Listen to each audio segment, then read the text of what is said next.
ప్రతి ముత్తైదు అంబను కాదే కరిచేది తన మదిలోని కలకలనన్ని అమ్మలకేగ తెలిపేది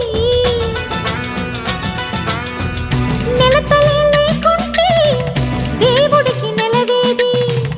భక్తులే రాకుంటే గుడికి ఇక వెలుగేది దయతోటి కుంకుమ పూలు అక్షింతలు మనమంతా ఇవ్వాలి తన తాళి నిలపాలి తాళి కాచి ముత్తైదా ఎల్లమ్మ ఎల్లమ్మ పోదామా ఎల్లమ్మ ముసురు కాచి